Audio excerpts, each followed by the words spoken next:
من الحسكة أرحب بسيد محمد حاجو عضو لجنة المهجرين في سريكانية. سيد محمد، مرحبا بك. مرحبا بك وبجميع مشاهدين قناة اليوم. أهلا بك. إذا بداية أريد أن أسأل، هل لديكم أي معلومات سيد محمد عن هذه العملية التي بدأت تمهيدا لفتح الطرق وإزالة الألغام وما إلى ذلك؟ هل لديكم معلومات كم من الوقت قد تستغرق هذه العملية لعودة المهاجرين إلى سريكانية؟ طبعا نحن كلجنة المهاجرين السريكانية بهذه بعد التغييرات التي حصلت في شمال شرق سوريا والاتفاقية التي تم انعقاد بين قوات سوريا الديمقراطية وحكومة سوريا المؤقتة بأن تم إعادة جميع المهاجرين إلى أراضيهم الأصلية بما فيها مهاجرين رأس العين السريكانية. منذ اليوم الاتفاق والى اليوم هناك اجتماعات مكثفه من قبل لجنه المهاجرين مع محافظ الحسكه ووفد الرئاسي بالسيد مصطفى عبدي.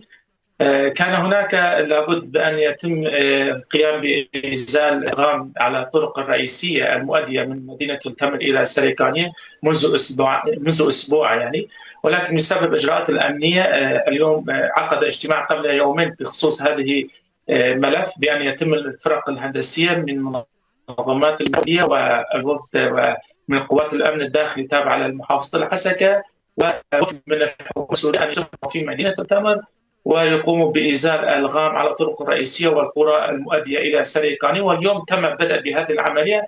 نحن لا نقدر لا يمكن اليوم لنهاية هذه العملية كونه عملية إزالة الألغام من مخلفات الحرب الذي دار في مدينة سريكاني وريفها لها عواقب كثيرة وإجراءات كثيرة بدها وقت لحتى يتم إزالة جميع مخلفات الحرب على الطرق الرئيسية. طيب سيد محمد، بكل تأكيد هناك صعوبات كثيرة لعودة الأهالي إلى سريكانية. أريد أن أسأل، كيف من الممكن أن تضمنوا بأن تكون هذه العودة آمنة؟ مثلا في عفرين شهدنا عودة مهاجرين إليها، ولكن إلى اليوم يتم الحديث عن وقوع انتهاكات بحق الأهالي الذين عادوا إلى عفرين. إلى الآن الأرضية غير مناسبة لعودة جميع المهاجرين السريكانية. نحن نرى ماذا يحصل في عفرين، وهناك مخاوف أهالي المهاجرين السريكانية أن ما يحصل في عفرين أن يتكرر في مدينة السريكانية رأس العين. وناقشنا اليوم بهذه الموضوع خلال اجتماع مع الوفد الحكومي من رئاسة الناطق الرسمي باسم لجنة المهاجرين السيد محمود جميل وزهرة سمعو. حضروا وركزوا على هذا الموضوع أن إذا يتم إعادة جميع المهاجرين إلى سريكانية يجب أن يتم إخلاء جميع الفصائل وقوات المتواجدة الآن في سريكاني لكي لا يحصل الانتهاكات التي يتم الآن في مدينة العفرين. وهناك مخاوف كثيرة من قبل أهالي السريكاني بهذه الشأن. إذا لم يتم إخلاء جميع الفصائل وقوات غير من أبناء السريكانية أو رأس العين لا يتم هناك مرحلة العودة للمهاجرين السريكانيين. طيب كانت هناك تقارير أيضا تتحدث عن مصادرة أملاك أهالي سريكانية. هل تستطيع الحكومة السورية، وأنتم اجتمعتم مع وفد حكومي، هل تستطيع الحكومة أن تعيد الحقوق لأصحابها؟ نحن نعلم هناك سرقات، هناك نهب، هناك أيضا استيلاء على ممتلكات الناس في سريكانية.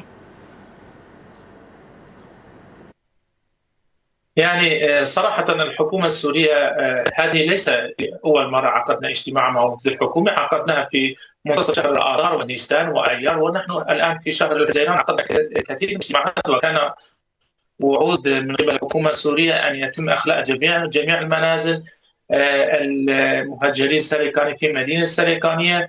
وإلى الآن نحن لم نرى أي خطوة إيجابية بصدد هذه الموضوع أن يتم إفراغ منازل المهاجرين السريكاني في مدينتهم طبعا وأرياف السريكانية.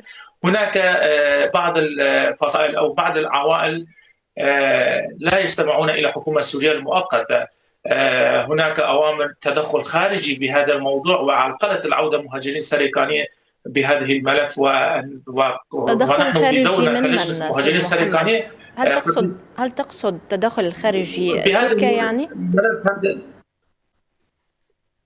تركيا لها أطماع بمدينة سريقانية مثل ما لها أطماع بشمال شرق سوريا بشكل عام. هناك إلى الآن هناك يتم تعيين أشخاص من قبل الحكومة السورية هن قريبين من الدولة التركية ويرون تدريباتهم السياسية والعسكرية من تركيا. يعني نحن نرى نحن أبناء سريقانية ونحن نعلم من يدير مدينة سريقانية سواء كان مدنية أو على الصعيد المجالس أو على الصعيد السياسي أو على الصعيد العسكري. هناك تدخل تركيا مباشرة بمدينة سريقانية، وإلى الآن ونحن على فضائية اليوم مباشر إلى الآن في قواعد دولة تركيا هناك بسريقانية. إلى الآن تركيا لها قرار رئيسي في مدينة سريقان، وحكومة السورية المؤقتة تعترف بهذا الشيء. يعني دائما يقولوا لنا نسلم ملف الانتهاكات التي تحصل بمدينة سريقانية، منازل مهجرين وحرق زراعة أراضي زراعية. الحكومة السورية تقول لنا نحن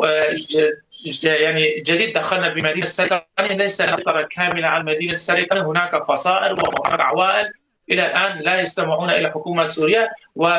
يعني اليوم هناك زيارة من قبل نائب محافظة الحسكة السيد أحمد الهلالي إلى مدينة سريقانية راس العين لاجتماع مع العوائل المتبقية بمدينة سريقانية أن يتم خروجهم بأقرب وقت إلى من سريقانية لكي يتم تمهيل عودة المهاجرين السريقانية. ولم يتم الاستماع إلى الحكومة المؤقتة يعني من قبل الفصائل الموجودين أو العوائل الموجودين في مدينة سريقانية. مع الأسف يعني الحكومة السورية المؤقتة لا تتخذ إجراءات رسمية وواقعية بشفافية لعودة مهاجرين سريقانية. هناك طبات كثير من الحكومة السورية في هذه الملف، وهناك نقد كبير من قبل الأهالي السريقانية.